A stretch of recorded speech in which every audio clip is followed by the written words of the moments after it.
I was so excited to get my shipment from Last Bottle Wines in the mail the other day, full of incredible red wines all from Napa Valley. I love wine tasting, so having this to my door couldn't be happier. Also, couldn't be more excited that today's episode is brought to you by Last Bottle Wines. If you don't know already, they're a Napa-based online wine shop with a twist. They offer just one handpicked wine per day until it sells out, and they're always at incredible prices. We're talking 30 to 70% off retail. And the best part is that there's no subscriptions, no fees, and no minimum purchase. And I could not be more excited to bring this offer right now because they're having a marathon sale, which is coming up March 28th and 29th. Even better, we're offering Dateable listeners 10% off your first order with code DATEABLE. So if you are a wine lover like me, this is a great time to join. And did I mention that shipping is 100% free? So what are you waiting for? Mark your calendar for March 28th and 29th, or get on it earlier if you want. You can sign up at lastbottlewines.com and use code DATEABLE and find out why Last Bottle is the most fun way to discover and buy amazing wine. This episode is made possible by Badlands Pets. As you all know, Mojo, my precious baby, is the reason why I found love in the first place. He made me feel love again. So I would do anything to ensure his health and longevity. And actress Katherine Heigl and I have that in common. She's helped save over 16,000 dogs through her foundation. And after doing a ton of research, she feels there's one place we can look to improve any dog's health, and that's their food. So fortunately, she found that just by adding a few special superfoods to her dog's food, she saw huge transformations in their health. So she's made a 20-minute video explaining step-by-step how anyone can do the same thing to see incredible changes in their dog's health. I've definitely re-looked at what I'm feeding Mojo and making sure that, hey, he only has one life to live, and I want to make sure it's the best damn life. So if you want to keep your dog healthy and happy, go to badlandsfood.com/dateable and watch Catherine's video right now. Again, that's badlandsfood.com/dateable. The Dateable podcast is an insider's look into modern dating that the Huffington Post calls one of the top 10 podcasts about love and sex. On each episode, we'll talk to real daters about everything from sex parties to sex droughts, date fails to diaper fetishes, and first moves to first loves. I'm your host, Yu Shu, former dating coach turned dating sociologist. You'll also hear from my co-host and producer, Julie Krafchick, as we explore this crazy dateable world. Hello, Dateables. Welcome to another episode of the Dateable podcast, where we are your dating sociologists, and we will examine, study, and dissect human behavior when it comes to dating and explain it all to you so we can navigate dating much better. That sounded so professional, so educational. We are so profesh. You don't even know. I always like that we say active daters turned dating sociologists, because I think that really sums it up, because we were both very much in the thick of things. But, you know, through this podcast alone, we've talked to, how many people? Like, we've talked to thousands of people. So that is the qualitative research that gives you sociology creds. Of course, we're not accredited yet, but someday. We're accredited in the podcast world. That's all that matters.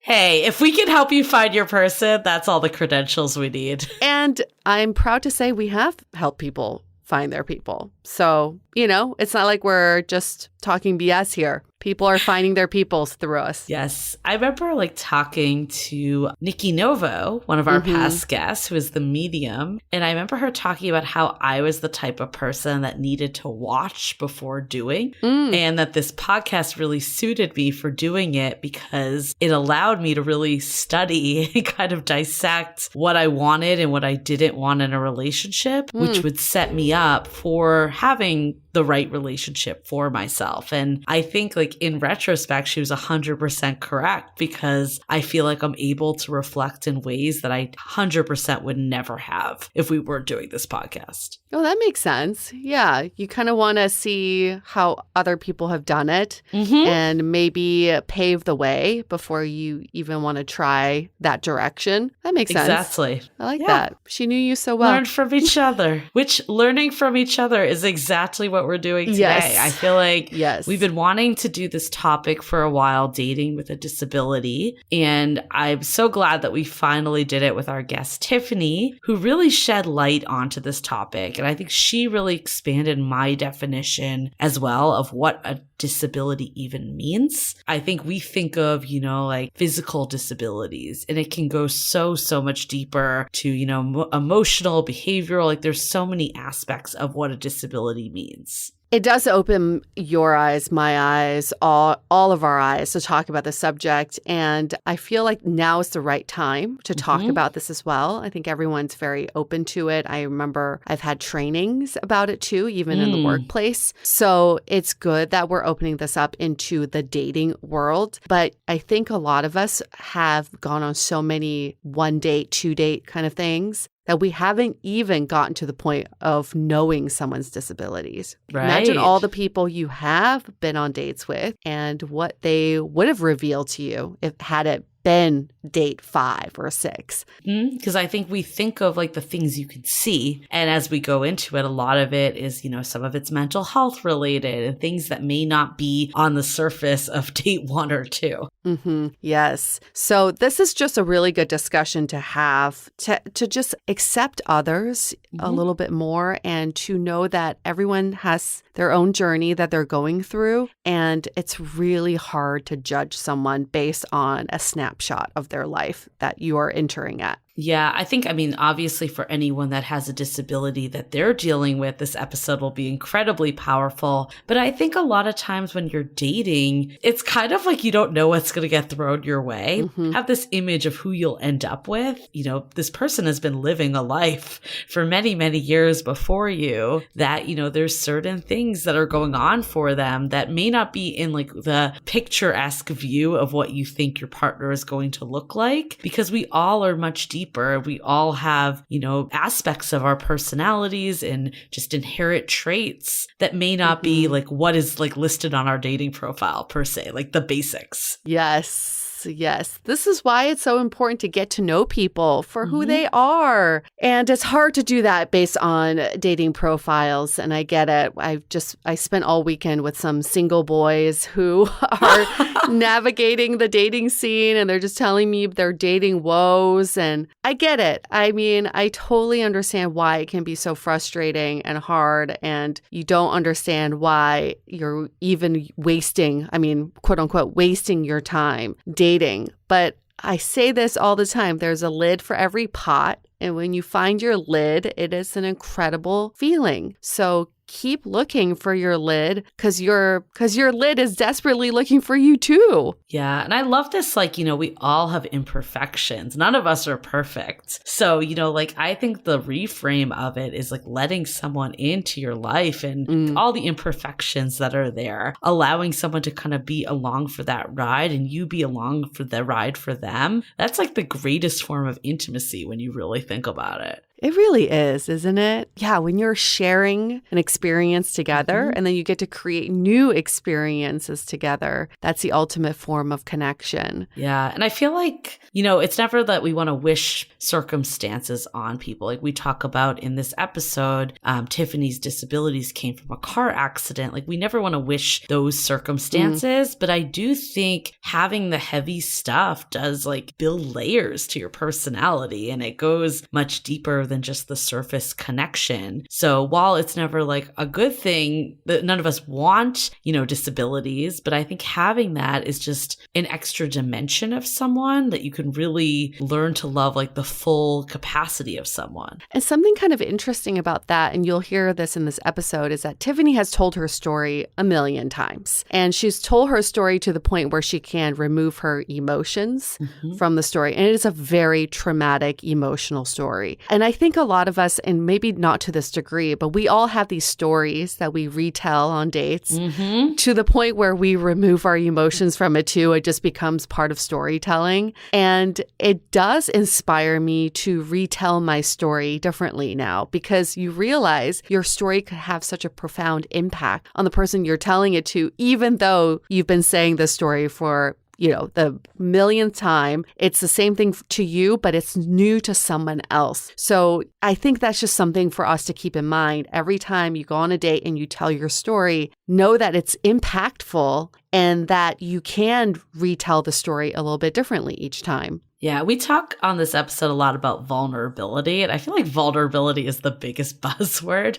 I'm actually kind of sick about hearing about vulnerability because it's just this catch-all phrase, and I feel like people don't even know what it means. And we kind of go into how sometimes you can relate trauma with vulnerability, and that isn't what it necessarily means to be vulnerable. Yes. And, I think it's how you tell your story and how you connect with others is so important when it comes to dating and relationships. And that doesn't necessarily mean doing it in the ways that we think. And I think that is a really great discussion that I'm not going to go into too much more because we go way into it. There's different sides of the coin, I guess. Yes.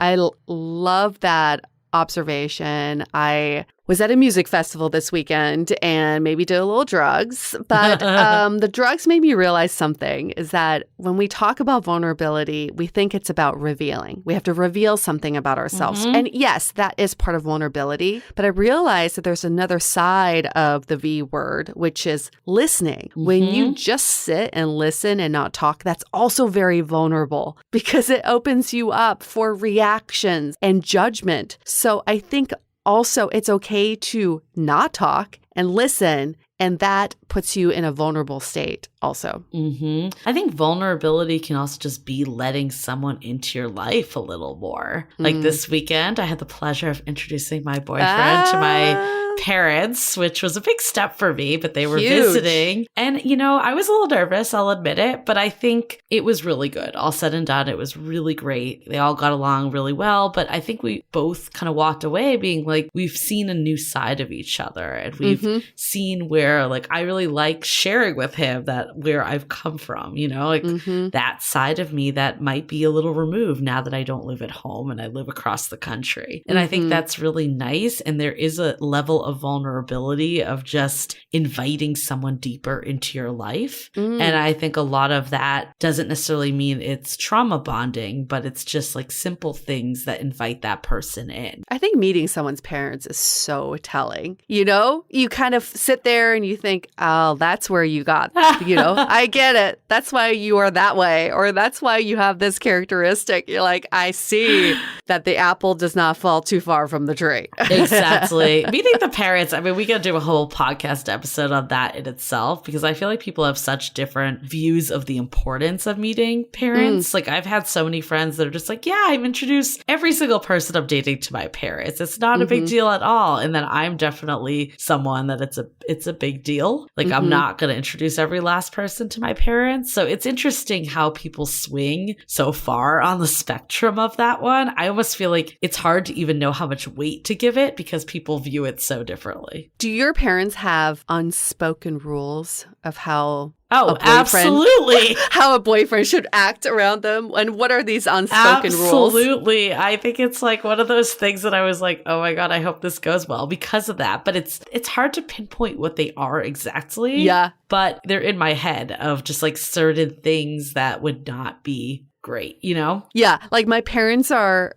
sometimes they're well, he should really take that seat. And I'm why? I don't know. In their mind, there's a reason why the seating chart and arrangement would be as is in their mind. But to me, it's just not intuitive. So sometimes I'm just crossing my fingers and hoping that chances are things will just go as planned in their mind. I don't know if my parents have that rigid of rules, but I think they do have, there's certain things that might be more judgmental. For instance, I did a FaceTime with my brother and my boyfriend, and we were talking about meeting the parents. And my brother was probably if you don't drink a lot, it will go a long way. Oh, yeah. And my boyfriend was oh yeah, now that I know that, I don't need to have a drink. So I think it's stuff like that that's more of the unwritten rules for mine. And I guess I would know the rules, but it's sometimes like I don't want to push someone to behave a certain way. But the other side of it is if you're setting them up for success, like why wouldn't you tell them? Like, you know?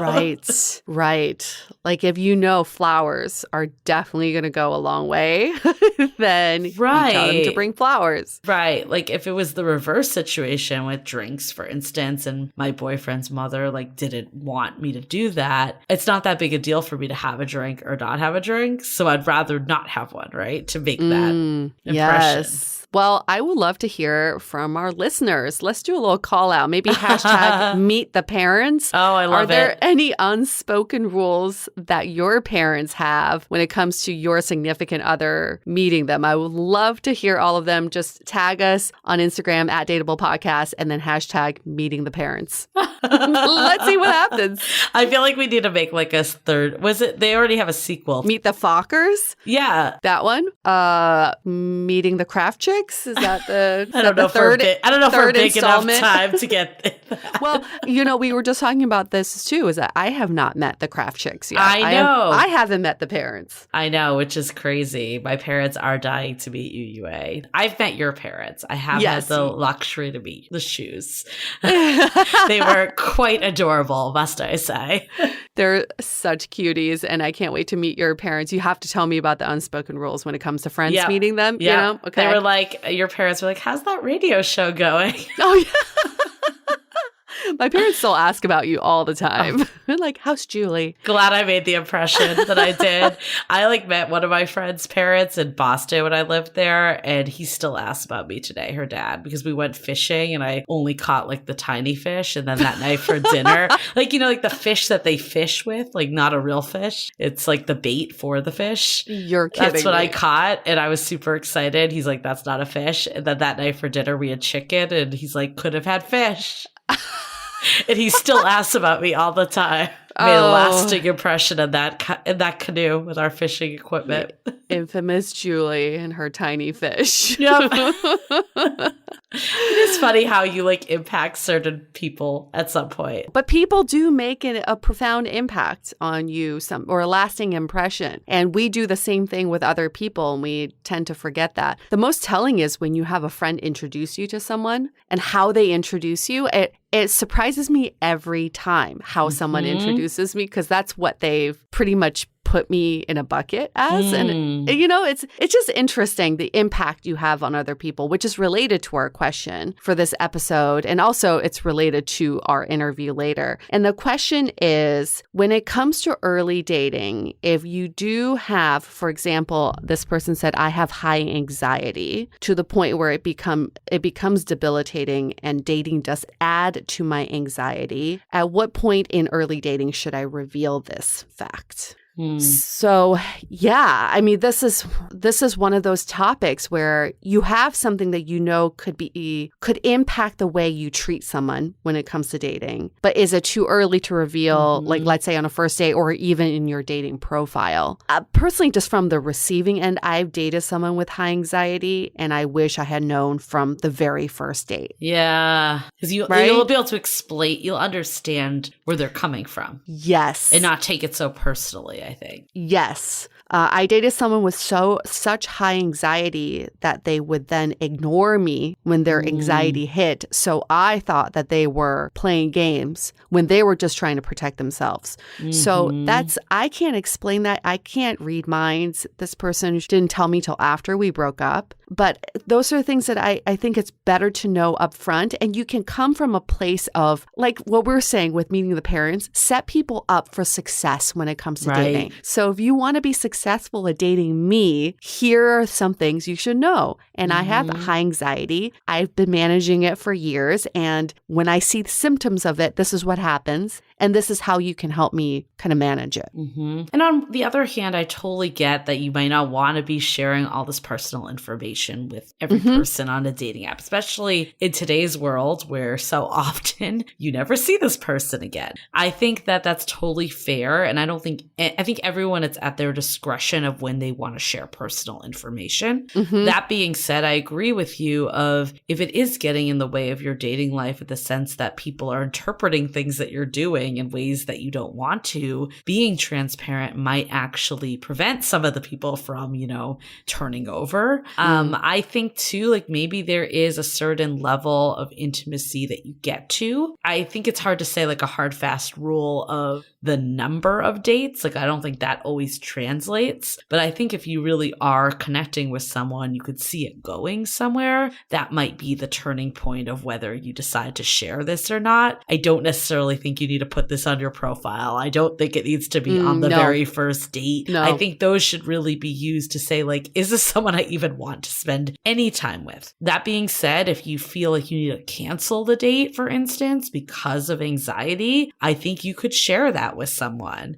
Or you could say like, hey, like this has not, even if you're not really ready to say it's because of anxiety, even saying like this has nothing to do with you, and then offering an alternative time. I think that makes all the difference. But just like fading off or ghosting because of it, that person's going to take it extremely personally, and they're not going to think that it's because of like your anxiety, and they're just going to think that it's because you don't like them. People always, by default, I think humans think about ourselves first, for better or for worse. So again, it's setting yourself up for success. If you do want to see this person, make them feel like it really has nothing to do with them, even if you're not willing to like disclose all that's going on. Yeah. When you feel like you really like them and you really don't want anything to get in the way in that early dating stage, I think it's a great time to maybe say something along the lines of, I've really enjoyed spending time with you. I look forward to spending more time with you. I just want to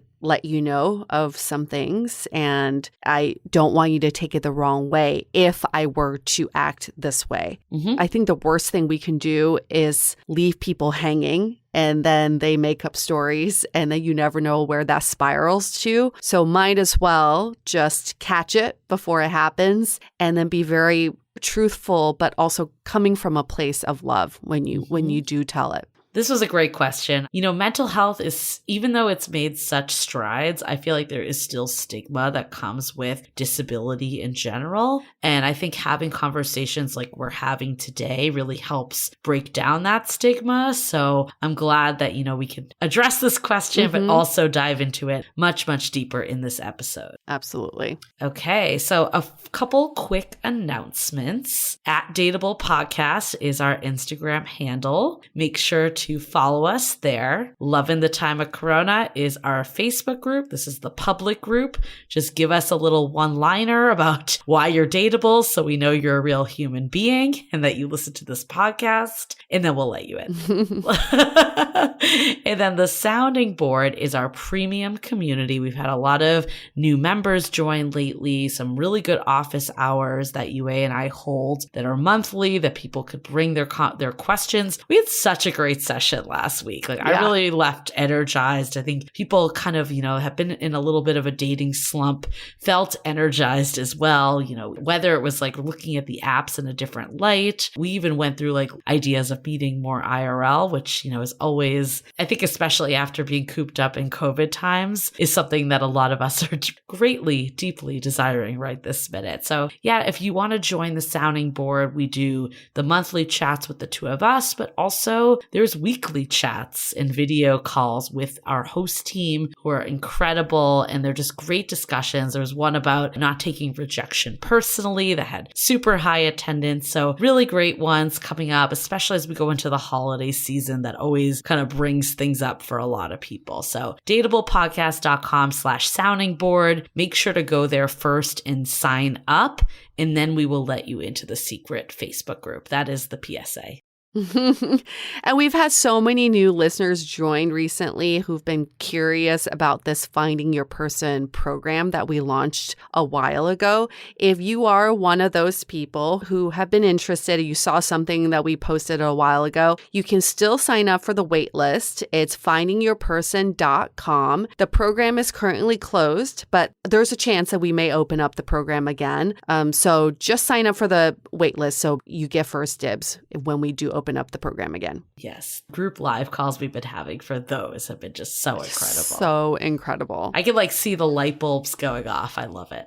It's so great. It's so great. We have great people in the program. Great people. Cool. So let's get into a couple of our sponsors now. This episode is sponsored by BetterHelp. It is no surprise, Julie and I are huge fans of therapy, especially online therapy, and BetterHelp can do exactly just that. They match you with your own licensed therapist and connect you in a safe and private online environment. I was able to start communicating with my therapist in less than 48 hours, super fast. BetterHelp is committed to facilitating great therapeutic matches, and it's more affordable than traditional offline counseling. Their licensed professionals specialize in everything from stress management, anxiety, trauma, dating, and grief. And we at DATEABLE wish for all of you to live a happier, more wholesome life, and we think therapy and prioritizing your mental health will accomplish that. So as our listener, you'll get 10% off your first month by visiting our sponsor at betterhelp.com/dateable. Join over 1 million people who have taken charge of their mental health. Again, that's betterhelp, HELP.com/DATEABLE. Support for DATEABLE is brought to you by Incipio. Incipio offers legendary protection for all of your devices, from phones to AirPods to tablets. They obsess over their tech to protect yours. It's like Incipio's line of products was made for me, because with their phone cases, my phone is protected from drops as high as 14 feet. The cases are also wireless charging compatible, and there's a lifetime warranty. So they've got you covered. I have the Organic Core Clear Case, which is made up of 100% compostable materials that reduces landfill waste by naturally re-entering the environment from where it started. All of the packaging is made out of 100% recyclable materials with eco-friendly water-based ink. Now, for DATEABLE listeners only, we have a special offer. These incredible cases are now available for purchase at incipio.com, and you can use the code DATEABLE for 20% off. That's INCIPIO.com, and use the code DATEABLE for 20% off. Okay, let's hear it from Tiffany, all about dating with a disability.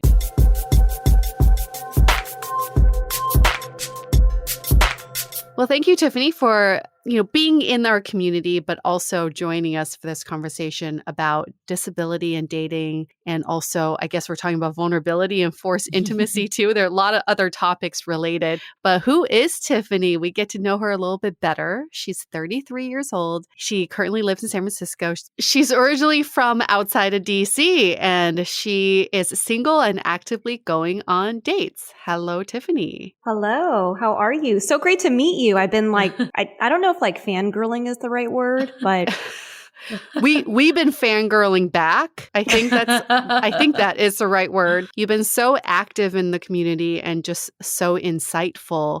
So we're really honored to have you with us to talk about this topic and a more expanded biography of who Tiffany is. She is the CEO and founder of Disabilities and the founder of the Awesome Foundation Disability Chapter and the host of the Tiffany Yu Show, which is a social impact podcast. She serves on the San Francisco Mayor's Disability Council and appointed by San Francisco Mayor London Breed in 2019. Making me sound so good. You're so impressive.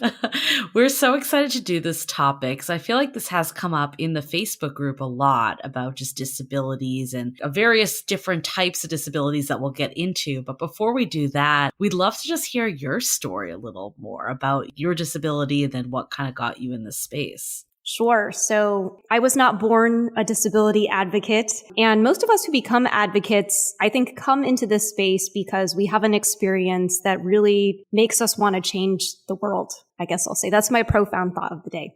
So I'm the first generation daughter of a Taiwanese immigrant and a refugee from the Vietnam War. And the reason why I think I'm on this podcast and in the world at the age of 9, over Thanksgiving weekend, my mom had to travel for his business trip. So my dad and a couple of my siblings went to go see her off at the airport. On the way home, he unfortunately lost control of the car, and I sustained what I will call a plethora of different types of injuries. So I shattered a couple bones in my left leg, the tibia and my femur, for those who have broken bones in their leg before. And I also permanently paralyzed one of my arms, my right arm, which was my dominant arm at the time. Wow. My dad also unfortunately passed away. And so part of the reason why I talked about Thanksgiving is because that whole holiday and that weekend to me was supposed to be about gratitude and family. And this thing happened.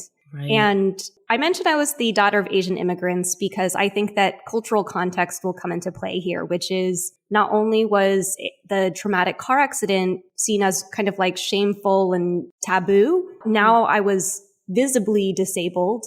And I also lost my dad, which I did a little bit of research on this. And in an old traditional way of thinking, if a spouse passed away, it meant that the living spouse was cursed or something. It meant like ill fate on the whole family. And so I was really conditioned not to tell anyone about the car accident. My mom told everyone my dad was away on a trip. Wow.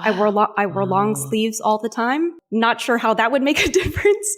And if anyone knows Washington, D.C., I always joke about this. Washington, D.C. So in the hot. summer, so hot. I'm wearing long sleeves. It makes no sense. But I was so ashamed of the way that my body now looked. And I had no outlet for it. So one other disability that I ended up realizing I had much later is post-traumatic stress disorder. And I did want to bring that up because I feel like a lot of the conversations in the Facebook group are around people who have non-visible disabilities or who can technically present as non-disabled. So I have both a visible and a non-visible aspect of disabilities that ended up coming out of this event. How does the PTSD manifest itself? Yeah, so I got diagnosed with so many things that are fascinating about this. So I actually think that part of what my mom modeled for me about not telling anyone about the car accident is actually what made me develop PTSD. Like if you don't allow your body to complete what we call like the stress response cycle, your trauma, there's a book I love called The Body Keeps the Score. Trauma just gets stored in your body. You don't even know where. So,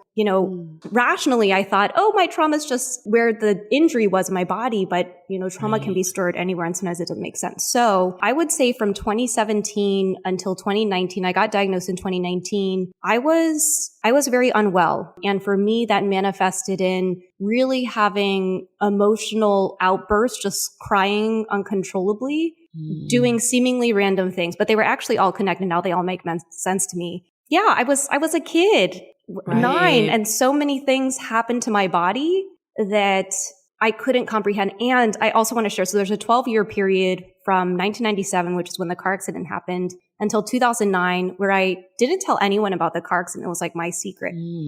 But during that period of time, the number of acupuncturists, physical therapists, surgeons my mom brought me to was just like a loss of childhood innocence in a way. Yeah. So with your arm, is it visibly noticeable, or how does this show up for others potentially? Yeah. So and I don't know if you'll get like the video. My hand looks very different. So my hand, I'll describe it for those who are listening. Not only is my hand, one arm is shorter than the other. I feel like I joke that I have like some remnants of like a 9-year-old arm in there. It grew a little bit, but when you don't have blood circulation, you don't have the same bone density, right? It's all kind of connected. And then when I say I paralyzed my arm, what I mean is the injury is at the spinal cord. So even though it just looks like it's the most severe at the hand, that means my shoulders develop differently, The hand, though, is hyperextended at the knuckles. So I don't know what the best way is to, is like when you make a fist, my knuckles are like the other way. So it is noticeable. And I will say that over the past couple of years, I now wear a splint on my injured arm to slow the hyperextension, but then also help stabilize the wrist. Right. So of course, this is a dating podcast. Yes, this is a dating podcast and not a medical one. But we do want to hear like how this has played into your dating life. Yeah. So I feel like dating is my biggest growth area right now. I've done tons of self-work. It is actually, I think it is my best trait is how committed to my growth I am. But back in my early 20s, so I would consider myself like a little bit of a late bloomer. So I didn't have my first kiss until I was 20. And I didn't have my first boyfriend until I was 23. And one thing I want to highlight is, and one of the things I'm learning being entrenched in this disability advocacy world, is that disability and sexuality is never really talked about that much. No. And so because growing up, so much of my identity was shaped around, please figure out how to fix your arm, hide it from anyone, don't tell anyone about it. I as a whole, I desexualized my whole body. I saw myself as like a product of the acupuncturists and physical therapists and occupational therapists and these surgeons and all these other people. And I actually think that's why, you asked me, what did PTSD manifest and look like for me? I think there were all these moments in those adolescent years where my body didn't feel like mine. So desexualization, and there's a lot of infantilization of disabled bodies as well. And interestingly enough, even though mine is only my arm, and I also have a non-visible aspect of disability, but the visible aspect, even though it's only my arm, it really we can't decompartmentalize our body. It's like one body. And I feel like for a long period of time, I literally rejected my arm. I didn't want anyone to look at it or do anything. And as a result, I just rejected my whole body. So fast forward, 20 years old, first kiss, 23, first boyfriend. And I was telling Julie this, but I would wait to tell people about my arm and the car accident. I'd wait until the fourth date. Fourth date. It was Why always the fourth date. well, the first date is like you just get to know someone. And then the second date is, okay, well, the first one wasn't so bad. By the fourth date, you probably like someone enough to be spending. And by the fourth date, probably you spend at least 4 hours together. So in a way, and you're getting like raw version of Tiffany right here. I felt like I got them with my personality by the fourth date. That maybe then I could tell them about the car accident. But would it be noticeable beforehand to them, or do you hide it with the long sleeve shirts and all that stuff? Yeah, good question. I think I probably hid it unintentionally. I had a conversation with someone a couple years ago, and they were like, Tiffany, what's interesting is we're sitting across the table from each other, and you have your hands in your lap and I have my hands crossed on the table. She's like, look at these kind of unconscious things that you're doing because you conditioned yourself that you didn't want anyone to look at your hands. But at the same time, I will say I've recently been reconnecting with people I went to high school with, which was about 15 years ago. And a lot of them are like, I had no idea about your arm. Wow. And so these are people I saw at school every single day, right? Yeah, I was going to ask, did anybody ever mention anything in those first 3 dates? Or you were just so good at hiding it? I was so good. I was an expert hider. I mean, I don't know. I mean, maybe they probably noticed. I mean, one of the things, I wrote my college essay about this. I wrote my college essay about stares and the fact that I knew that people were staring at my arm, but no one ever said anything. Yeah. Okay. So you finally said something to them, to your dates. What was the reactions? The fourth date. It was, when you have those moments where you share something so vulnerable and you don't feel embraced in it afterward. I think that's how I felt. I hate that feeling. Yeah. It's like we're vulnerable to try and be connected, and yet I feel more disconnected. Wow. Like you're doing a trust fall and nobody's there to catch you. Do you think that's because of the way they met you, or what do you think drove that? Or was it your internal stuff? I see you shaking your head. Yeah, I honestly, I think it was my own internal stuff. I mean, I was 23, kind of that first foray of dating and trying to figure out where this disability story fit into relationships. That was 10 years ago. I mean, I think I've definitely, now it's the first thing on my profile. I have pictures in my splint and show my arm. And yeah, I think the trust fall and not having anyone catch me was just me looking to reinforce how ashamed I felt of my body. I see. Okay. It was more projected then. And what do you write in your dating profiles now? That's a good question. Well, now I'm the CEO of Diversibility, which, is not a real word, but I have a line in there. I have a couple lines. First of all, it's in the pictures and it says disability advocate and social impact entrepreneur. Okay. And then it says, my work is trauma informed and unconventional. Please look us up. Smiley face emoji. What type of messages like have you gotten from it? Like, is that the first thing people will talk about, or will they just approach you like with like any other conversation? Yeah, it's an interesting thing. So I had the honor of giving a TEDx talk in 2018, and that is like a 10-minute version of the car accident and things I've learned and how much I feel like I've grown. And so people who come across my profile and are interested will find that will likely be the first thing they see. If they watch it and they feel like it resonates with them, they'll say something about it. I often joke that I feel like all the views from that TEDx talk are from my dating profile. You're like, thanks Tinder for my page views. I know, but I guess what I will say is I don't want to feel shame about something that made me who I am. Yeah. And I feel like all of the hiding and the waiting, I don't know, that's just not for me. I'm trying to think about like what I want to say there. Like if I feel like I had to wait to share something so transformative or so impactful in my life, they're not for me. Yeah, we say this, I mean, even people without disabilities. It's better to have less matches, but people that see you for you and want to date you than to have all these people and you're not being your authentic self. Right. Yeah. Maybe about 5 years ago, I went on a date with someone and they said, I don't feel comfortable with your arm. Oh, and wow. I said, I can't change my arm, like Right. what do you want me to do? This is who I am. Yeah. Wait, so had you talked about it at all before on this date, or was this one in the phase of the 4 dates you'll disclose? That's a good question. This was I remember my phases of dating very well because I had like a New York phase and then now I've had a San Francisco phase. I will say one thing that has changed is I feel like I realized that I'm attractive to certain people. And and what I mean by that is because I was like in this disabled body, I just assumed I was ugly. So I felt like by waiting to the 4 dates, I was like trying to convince someone that I was like worth it. And now I'm just like, I'm at like the peak of my attractiveness right now. Like here, like take it all. Yeah. Take advantage. I mean, not really take advantage, but know what you're working with. Well, so I want to go through your journey a little bit because you went from being so shameful and basically a magician of hiding your disability or disabilities if we want to we can all go into the layers of disabilities that we all carry as well. When did you make that shift from shameful to now being very confident and unapologetically who you are? Yeah, it actually happened with my second boyfriend. Oh. So my first boyfriend I didn't meet through the apps. And then my second boyfriend I also didn't meet through the apps. So my second boyfriend I met through a social impact network of under 30s. And so he was already familiar with my work and everyone that I met through the social impact network. Okay. And we were together for 1.5 years, which for me in San Francisco time feels like a bajillion years.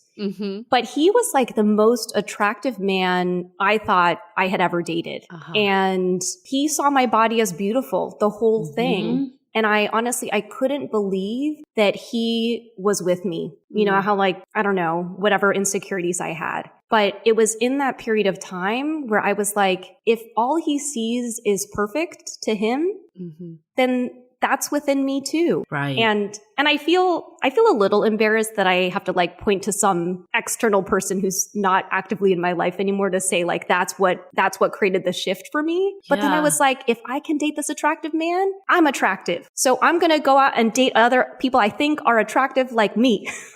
I totally hear what you're saying. I remember us talking about this on the body image episode we did a couple seasons ago. And it was a similar thing. It's like, I want to feel that internal validation, but sometimes it does take hearing it from someone, especially in a dating context when you feel like desexualized because of where you are. So I totally like relate to that. I mean, I've heard it in other contexts as well. The internal validation is something that you learn. And my question is, where do you start? If you didn't grow up in an environment where you can learn that, of course, we're all going to look for external validation. So it makes a lot of sense. But how did you come out of that relationship? Did you feel like a whole new person?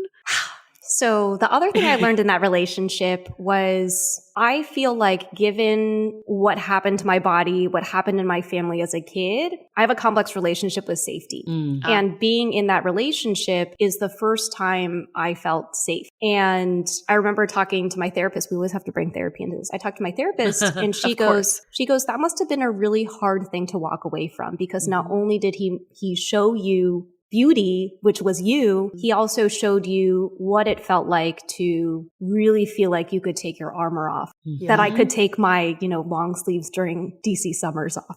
Right. And so I gave myself, I think it's the Sex and the City. It says that it takes like half the amount of time you were together to get over the relationship. Yeah. I gave myself the full time. So we were together a year and a half. I gave myself 9 months to fall in love with myself again. And I will say, and so that was at the end of 2018. So since the end of 2018, I have actively been on this journey to continue to fall in love with myself again, over and over and over again. Got it. Yeah. I mean, that's great to hear. What about like your first relationship? You were, in your mind, you felt very unsexualized, a late bloomer. Like, how did you get to even meet your first boyfriend? Like, how did you get over the hump to even start dating? So it wasn't that I never had suitors. Okay. I'm reminded of, I read a book when I was in high school called Beowulf, which probably all of us read. There was something about Beowulf that was about putting up walls, some quote in there. And I always related it to my dating life. So I want to share just a really quick story. In 4th grade, and he knows this. Hey, Justin. In 4th grade, I had the biggest crush on this guy named Justin. And he ended up writing me a handwritten letter saying that he liked me too. At which point I tore it up into a million pieces and gave it to my best friend because, I don't know, we were like mean girls or something. And I was like, I can date back my anti-relationship things to back to 4th grade, newly disabled at that particular point in time. I liked someone. I had a hugest crush on them. And then they told me they liked me. And then I was like, nope. And actually, maybe you probably see this pattern a lot with different people who come into your show. Yeah. And so I repeated that pattern over and over again. I can tell you, the summer after my freshman year, really attractive. I was learning Chinese at the time. We did like a language program and there was some other guy and he liked me. And I said, I'm only here for the program. And then, that was the end of our. Yeah. So it's like the fears of being seen, the fears of getting hurt from it is probably protecting yourself. Yeah. So 23, what ended up happening was I was working, my background's surprising or unsurprising. I started my career in investment banking. Okay. And I was at Goldman and my first boyfriend worked at UBS and we were co-banks on a deal together. So we were always on the phone and he ended up sending me a text and the text said, hey, I really like you. There's this restaurant I really like. Do you want to go try it with me? And so actually we went to the dinner and because I worked in a male dominated environment, I did not read any signs because I go and grab dinner with my male colleagues all the time. Right. So then after the dinner, he said, I had a really good time at dinner. I like you and would love to see if this can go anywhere. Oh. And I remember seeing that text. And the first thing that came into my mind was, this is a bad idea. I think I had conditioned myself into building that wall. And so I challenged myself and I said, let me just remind myself to have fun. And when it stops being fun, I'll walk away from it. What I loved about that relationship is that we, first of all, the meet cute, which I know we should not like, but I love the way that we met, but we also just grew into the relationship together. I think we had neither of us had a serious relationship up until that point. We lost our virginity to each other. Sorry, Mom.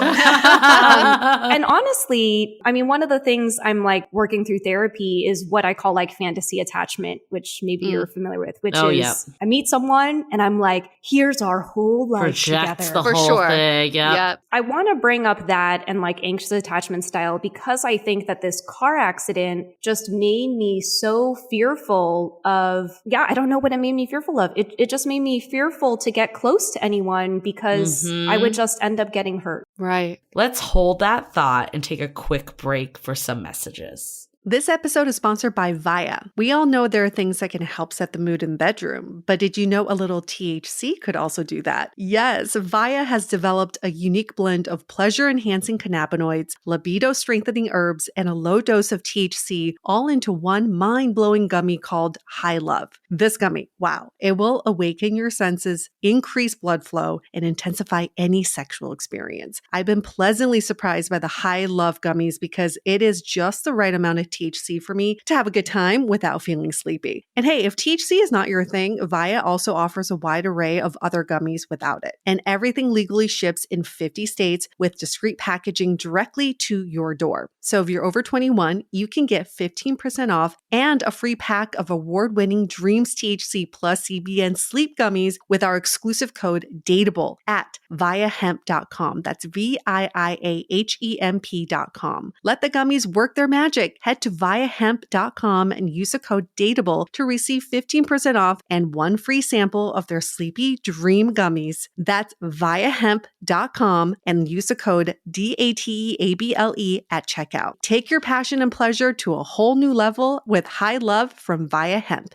This episode is made possible by Armoire. Armoire makes getting dressed easy. With a clothing rental membership from Armoire, build the perfect wardrobe with brands that are high quality, unique, and recommended just for you. All you have to do is take a 5-minute style quiz and select items from your dynamic, personalized closet. The styles show up at your door in as little as 2 days. Then when you're ready for new clothes, just swap them out. Listen, I live in Southern California. There is absolutely no need for puffer coats or any sort of those winter jackets. But when I travel anywhere else in the world in these cold months, I'm often burdened with the task of getting winter clothes. And now with Armoire, I can just rent my winter wardrobe. It's brilliant. Right now, our listeners can give Armoire a try and get up to 50% off their first month. That's up to $125 off. Just visit armoire.style/dateable. That is armoire.style, spelled ARMOIRE.style/DATEABLE to get up to 50% off your first month and never worry about what to wear again. Try Armoire today. As you know, I recently left my corporate job and I've been in total recovery mode, all about self-care. One of my new routines is the nighttime shower before bed. There's just something about washing away the day and that reflection that's been super helpful for me. I've been using one of our partners, Osea's Mega Moisture Duo. This combo body oil and body lotion are so freaking incredible. It literally feels like I'm at a spa. I realized that the secret is seaweed and other skin level ingredients that are normally reserved for face products. And that's why I was so excited when Osea became one of our partners. And, you know, we're so grateful for partners like this because one, they keep the show going, but they're also super good for all of our listeners and for our own well-being. So if you want to have that nighttime bliss like I am doing, you can get 10% off your first order site-wide with code DATEABLE at oseamalibu.com. You'll get free samples with every order and free shipping on orders over $60. So head to oseamalibu.com and use the code DATEABLE for 10% off. Let us know which products you end up going with. Share them in social. Super excited to see what you end up choosing. So it sounds like some of the earlier relationships you had kind of developed more organically over time because you got to know the people, you were in situations where you kind of formed that bond. What has your experience been with dating apps? Where it's a bit more superficial, right? Like dating apps are known to be that way. Have you met people off of that or has it been a bigger challenge? Yeah, I will say, I was telling Julie, I just got back from Tulsa and I went on a Bumble date in Tulsa. Cool. So I do not think, and maybe I'm a little too confident, but I really internalized that relationship that I had from 2017 and 2018, which is, and I dated a guy, just went on like 3 dates with him at the beginning of beginning of 2017. And we have stayed friends and now he's engaged and getting married soon, but we've stayed in touch. And one thing that he told me is I remember like on our last date together, he was like, Tiffany, I don't think you're dating people at your level. And I never forgot that he said that. And I actually now we've known each other, for 4 years now. And I bring that back to him and I go, I'm never going to find anyone. He's like, I don't believe that. We met through the apps. And then, That's great to have someone like that in your Yeah. corner. I know, but he called me out because in 2017 I thought I was ugly. Right. You know, like I'm not ugly. None of us are ugly to someone. Right. Sorry, what am I right. saying? Did I say that correctly? The Yeah, right like direction? there's a lid for every Lid pot, for every right? pot. Correct. So, so with the online dating, honestly, as a woman in San Francisco, I feel a little overwhelmed by it. Okay. And so right now I'm in what I call like the fun and light phase. I mean, you mentioned we were going to talk about like forced intimacy, but since August, I've been challenging myself to go on 20 dates by the end of the year, which ended up coming out to like 1 date a week. And it didn't all need to be first dates. I think one of the things I'm learning is that because I know that dating is my biggest growth area, I'll go through periods of time where I feel great about, honestly, outside of relationship, I feel great about myself. Right. I think my work is super meaningful. I feel the most fit and well. Your cup is full. Yeah, now that I'm in a phase where I'm open about my disability, I have been actively kind of like looking for the areas that I feel like I have shame in and trying to do that work on my own, the self-work, you know, going to a therapist and trying to figure out what are at the roots of that, or to be more aware of when those things come up. So, you know, I'll share one last thing, which is you brought up how PTSD manifested, and PTSD makes me super anxious, and I call my anxiety like a guest in my house. And sometimes my guest in my house books an Airbnb for multiple months at a time. Now I'm learning to say, is this anxiety or is this Tiffany? You know, when I try to like DTR to define the relationship like too early on, I'm like, is this anxiety or is this Tiffany? You know, so yeah, I think all of this comes back to like the level of work that I feel like I've done on myself. What do you think is, let me see how I can phrase this question a little bit. There are a few of my friends who have either a disability or they have mental disability where, you know, depression, or I know someone who's bipolar who feels that when they start dating someone new, what gives them the most anxiety is re-explaining themselves from the beginning, telling the story and revisiting that story every time. And I can imagine in your case, revisiting that accident every time when you get to that fourth date. How do you cope with that, I guess? And how do you make it not so daunting? First date now, right? Fourth date was in the past. or maybe not at all. So I'll explain this a couple different ways for both of you and for your listeners. So there's a difference between retelling a story versus reliving it. And so reliving a story means you're going into the depths of that pain. Maybe there's some room for healing. Retelling a story is, here's something that happened and I attribute some emotion to, or I've done some work where I can share it without being transported back to a place that isn't my current space. So the way I explain this best is I have a 20-minute version of the car accident, which is what ended up showing up on the fourth date. And I have a 1-sentence version, which is, hey, I got into a car accident, my arm's paralyzed. Like literally that's all I say. It's hard because I like do this work full time and I have to share the context, which is the car accident a lot. But I can now see the difference between when I was reliving, going into the depths of that pain versus retelling. And the 20-minute version had all the details, took you in, you know. And the 1 sentence, I mean, when I told you that 1 sentence, you were like, cool, you know? Right. I do want to share one last thing to hopefully help depict this a little bit is I want to talk a little bit briefly on the edge of grief and trauma. And a friend came out, Alyssa Zapersky, she came out with like a blog post about grief and trauma. And one of the things she said in her post was that her grief and her trauma were so intertwined with each other that she couldn't experience grief without re-experiencing trauma. And so a lot of the work that she did in therapy was detangling them. So I think grief is beautiful. I see lots of gifts in it, but I've been able to untangle my grief around everything that I lost with a car accident from trauma, which, you know, I've done a lot of healing work around.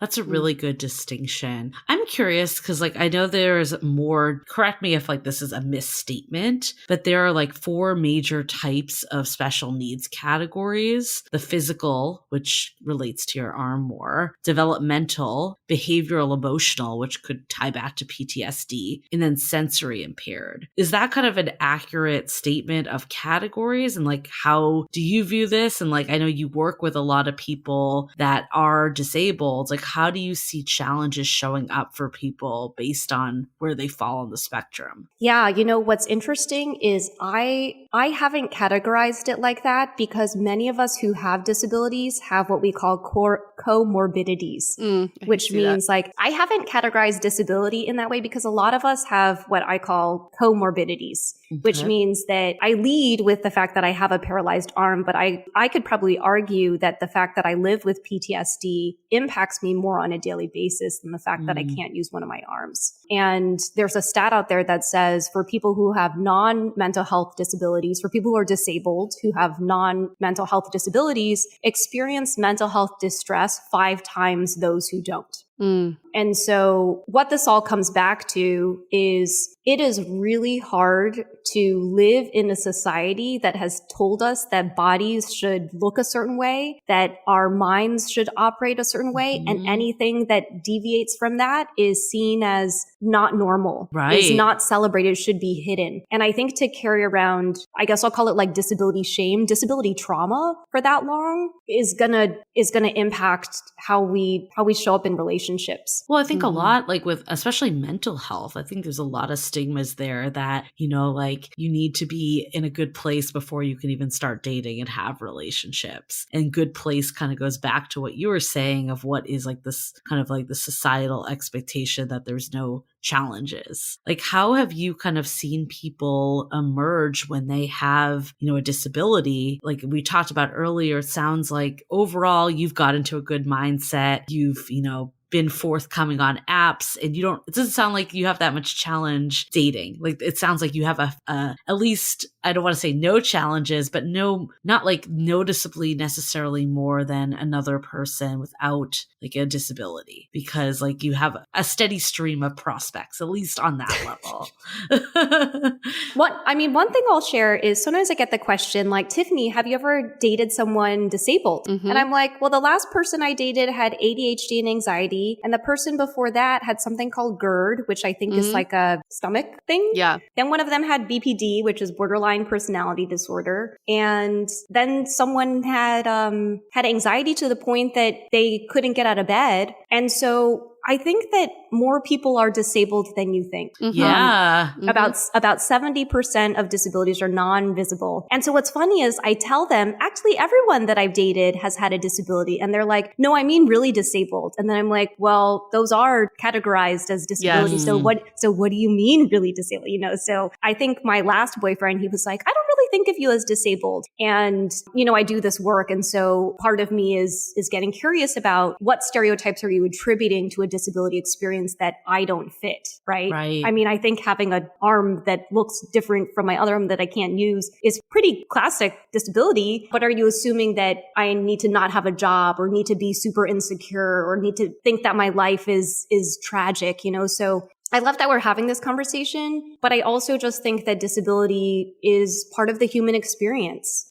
And I'll share 2 other things, which is like, I look at the people that I've dated who, share their disability stories with me. And I wish they didn't feel that disability was so stigmatized that they could go around and share that aspect of themselves with other people. Yeah. And I think that plays into dating because I think instead of saying it's a disability, we're differently abled. I mean, we really are. And we just assume everybody is abled in the way that we are. But I've had friends tell me that people kind of assume, my friend who has a hearing disability says when she talks about her disability, some people would assume that you're disabled because you're solely dependent on someone else. Like you cannot be independent on your own. So it's almost a surprise to meet someone who considers themselves disabled and be fully independent and functioning. So this is a good way for us to refresh our perspective on disabilities, because we all have the stereotype of what a disability is. Yeah. And Tiffany, being Asian, I mean, in China, you don't see disabled people anywhere because You they're don't. hidden. Yes. They are hidden. Interesting. There are a ton of people in wheelchairs. They are not allowed in public because it's so stigmatized. So families end up raising their kids for their entire lifetime inside an enclosed space. Wow. So there's so much shame.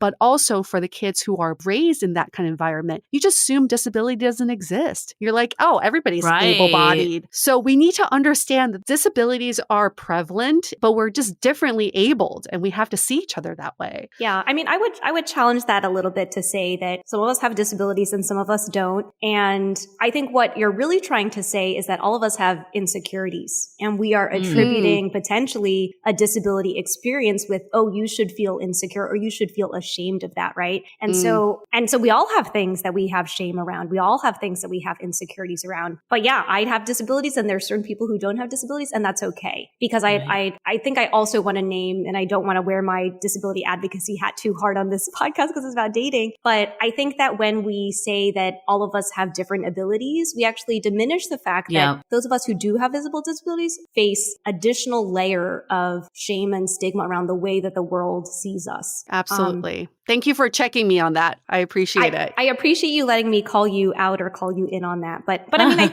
I think back to that guy that I went on a couple dates with who came back to me. This is probably circa 2016. And he goes, I don't feel comfortable with your arm. Right. First of all, kudos to him for vocalizing. I think that's the level of transparency that we should probably have rather than, like, I don't know.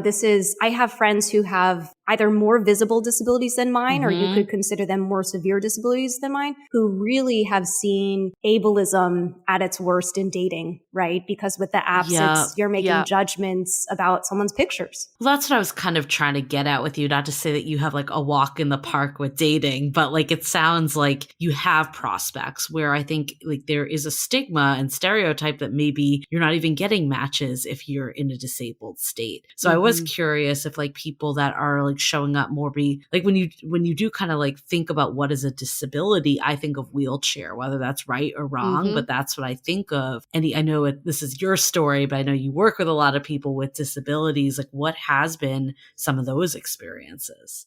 So hard and really heartbreaking. I think that, I mean, I don't even know where to start, unfortunately. It's hard. We're all common in our desire for human connection. Right. And yet some of us are stripped of that experience just because of the way we look. And so one of the things I remind people of within my community is the most, and very cliche, but like the most important relationship you can have is with yourself. Yep.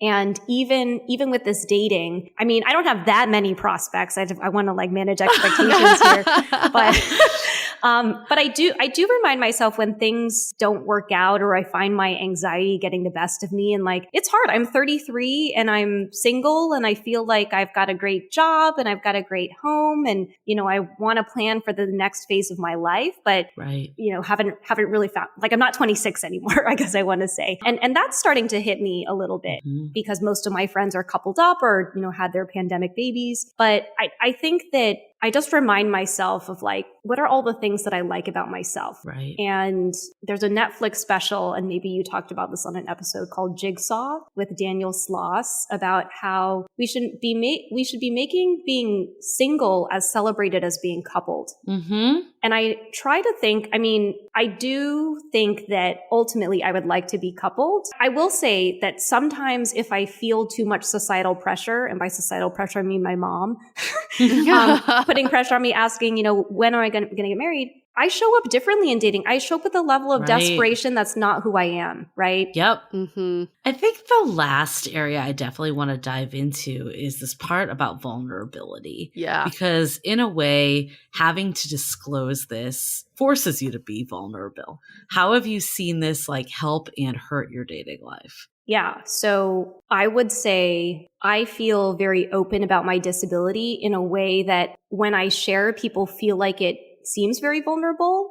But for me, all of my work is centered around this. And so it's really trying to manage that while that's not vulnerable for me, that could be a lot for other people. And so this is something, this is what I ended up putting in the Facebook group, and we can direct your listeners to go to the Facebook group to check it out. But my therapy's great. And it is. and she came to me. So interestingly enough, I have known that dating is my growth area for a long time. And one of the things that she and I are working on is the only way we know where I have room to grow is that I need to date. And I will go through periods of time where I'm like, but outside of dating, I just like myself. Like, why would I put myself through that emotional roller coaster? So I've been dating more and updating her. And she came back to me and she goes, Tiffany, she's like, I think you might feel like you're being authentic when you share as much as you do early on in dating, but it could be overwhelming for other people. And in talking with the others in the Facebook group, I now use the term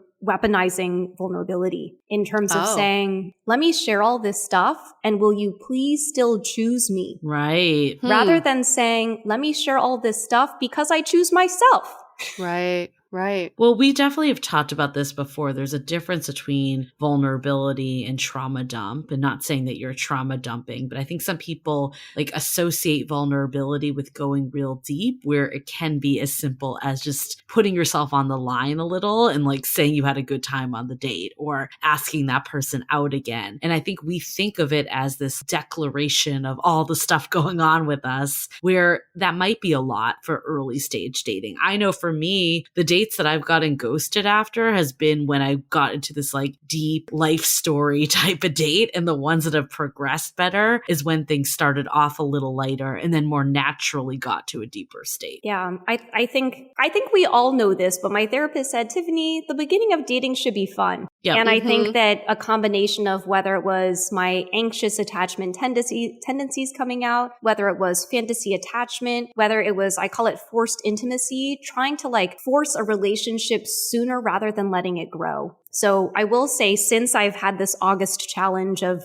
trying to do these 20 dates by the end of the year, I honestly love the way I've been showing up. I understand the difference between what is my anxiety coming to the forefront and wanting to dump stuff versus what is Tiffany actually, sitting in the fact and reminding myself that I like myself, but here's what I want to tell this other person. I had a great time on the date, or I'd like to see you again, like that level of vulnerability. So what advice would you give to people who may be in a similar situation where they want to talk about their story in the beginning, but they also want to be cognizant of how other people receive their story? Yeah, that's a great question. I would say two things. One is, it is unreal the amount of work I've done on myself, and I'm still going. And this is outside a relationship. I remember on my profile where a lot of people will put like, I really value or find like self-awareness really attractive. I find self-awareness attractive, but it's one thing to be aware, but I also need you to do the work on yourself. For sure. What was that quote someone posted in our group that was like, self-aware assholes are still assholes? Which is so true, right? So is. Okay, so I'm reading this from a pamphlet on historical racial trauma, but I will also translate this to disability trauma. So I will say disability trauma is the mental and emotional injury caused by direct or indirect encounters with ableism. This is due to the structural, institutional, and systemic injustices and suffering wrought from white supremacy. Disabled people may experience symptoms that include depression, anger, recurring thoughts, physical reactions like headaches, etc., etc. So disability trauma is a real thing. We are living in a society that has told disabled people, because of ableism, that our bodies and our minds, something is not normal about them and something about us is broken and needs to be fixed. If you feel like you have some of that, right, and you talked a little bit about like trauma dumping, I hope that you can get the support that you need outside of a relationship, right? So then it doesn't become codependent. So that's number one piece of advice is, I think all of us have work and healing to do. And if you are finding that you have a little bit of shame around something, there might be some digging to uncover. The second thing I'll say is just remember that you are valuable and worthy just because you exist. And you would not be on this earth in this world if your body and mind were not supposed to be the way it is. And these are kind of the messages that I remind myself of before I go out on dates, because it's hard to let someone in. Yeah. So those are my 2 pieces of advice. I don't know if that's helpful, but I think those 2 things have been really, really helpful for me. And lastly, like, what advice would you have for someone that, meets someone that's disabled? Like how is like a good way to be met when you share something like this? That's a great question. I've dated people before who I felt like did a really great job of making space for my anxiety, because UA, like most of the examples that you shared with me of your disabled friends, were bipolar, were more of these mental health disabilities, which can fluctuate in how they show up in relationship versus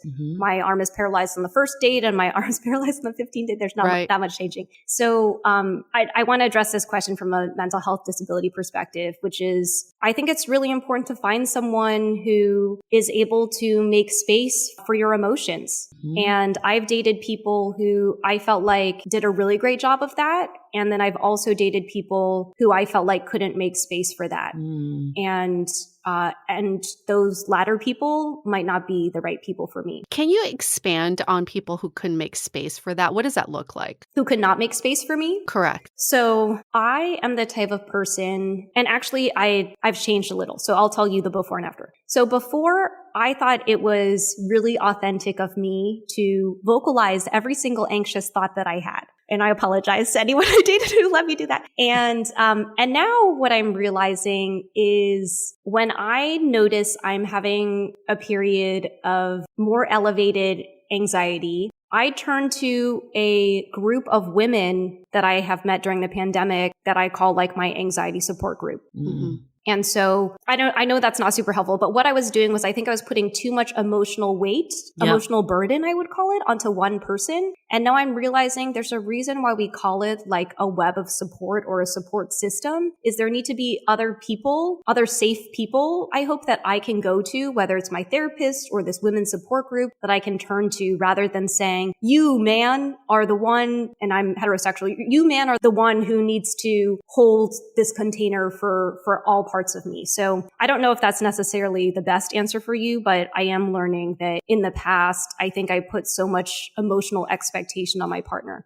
As the partner, how can we identify when we are not creating space for our partner's trauma? You know what I mean? Like, how do we recognize that we're not doing that? Yeah, because I think it's like definitely on you to own some of it, but also you want to find a partner that can meet you too. Yep. Yeah. I guess we'll circle back. I always like circling back to the trust fall. Do I feel like I'm held?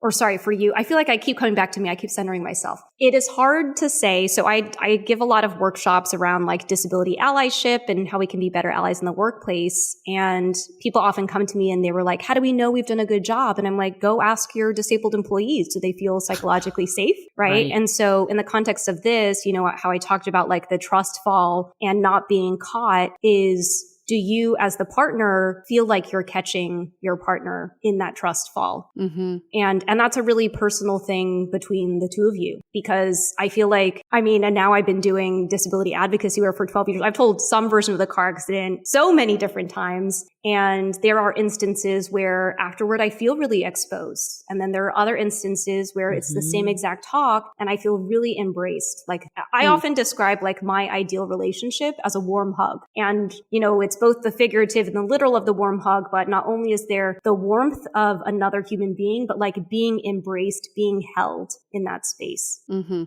I think this is a great transition to takeaways. This has been an incredible conversation. I think the biggest takeaway I have is, you know, so much of it comes down to like how we see ourselves, and not to diminish anyone's like trauma and past experiences, but I think just seeing your evolution of how you know, were in a place of shame versus in a place of self-love is so powerful to people. And I think, and again, not to diminish like disability over other aspects, but I think a lot of us hold something that we're ashamed of when it comes to dating. And it is important to know that you're beautiful or attractive to someone out there. I think with society, there is just universal stereotypes of who is dateable, and that just simply is not true. And I think we need to remember that as we date, that, you someone out there wants to date us too, and we have a lot to offer, and we should never feel like we're desexualized or not enough. And I think that is so important as you date, no matter the situation you're in. Yeah. And I guess my biggest takeaway is from sort of when Tiffany called me in, I realized a lot of times I feel like with vulnerability and connection is I try to relate. And I think a lot of people do this. You try to relate to the situation, but that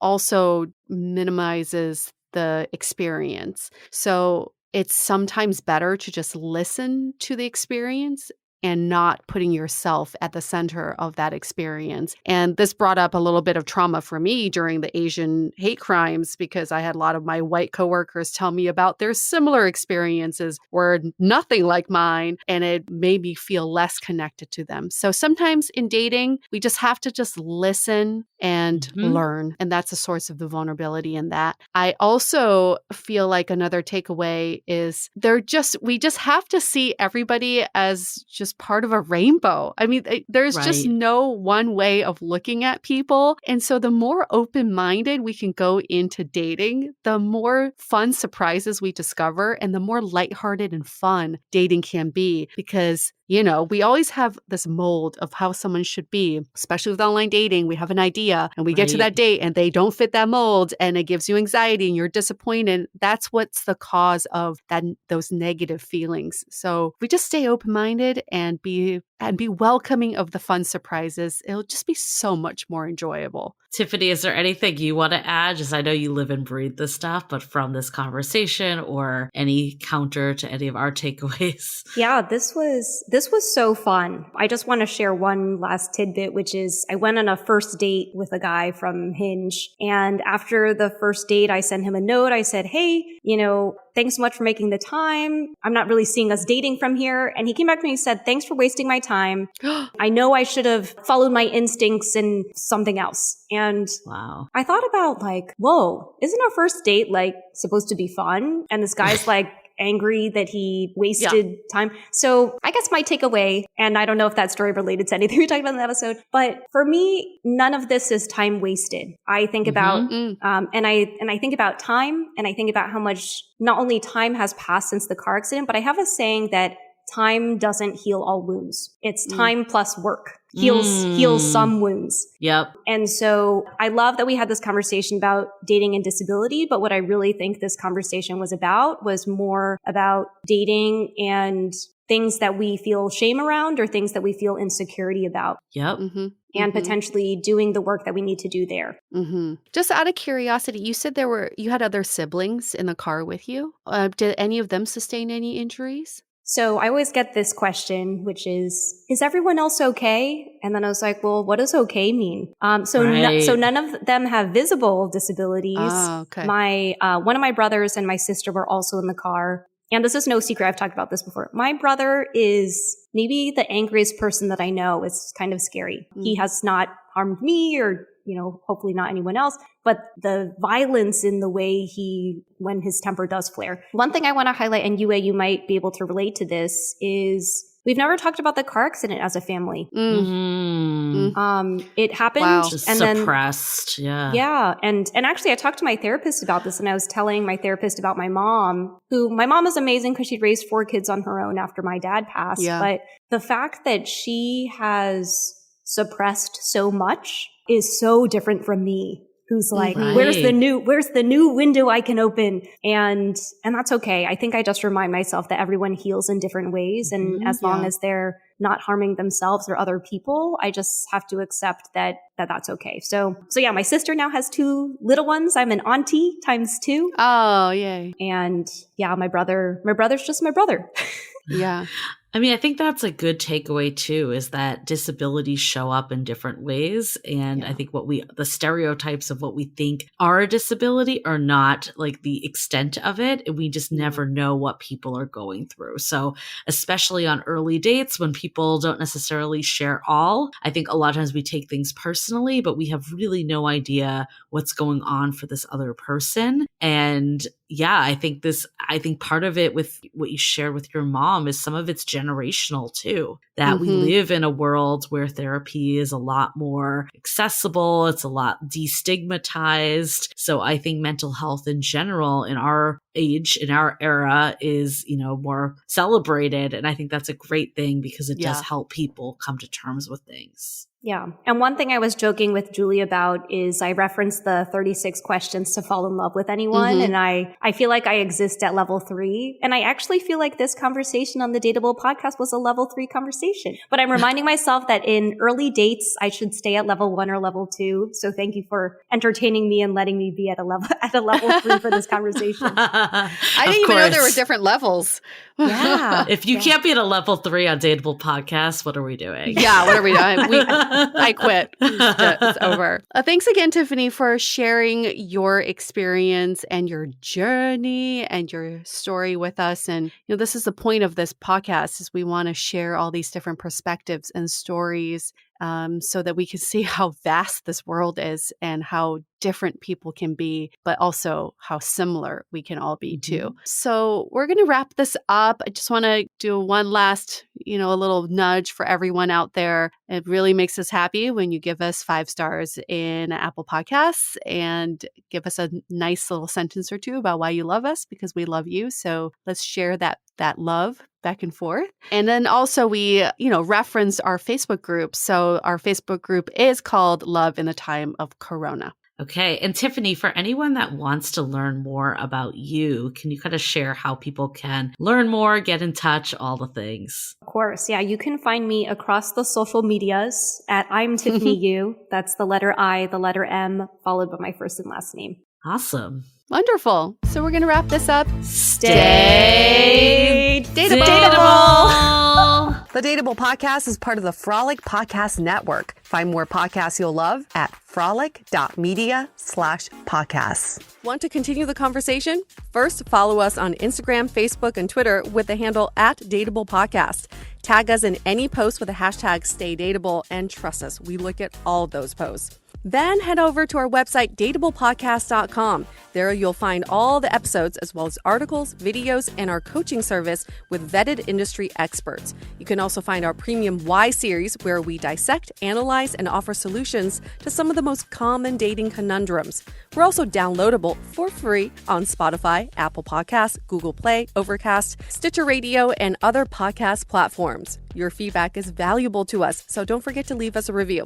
And most importantly, remember to stay dateable.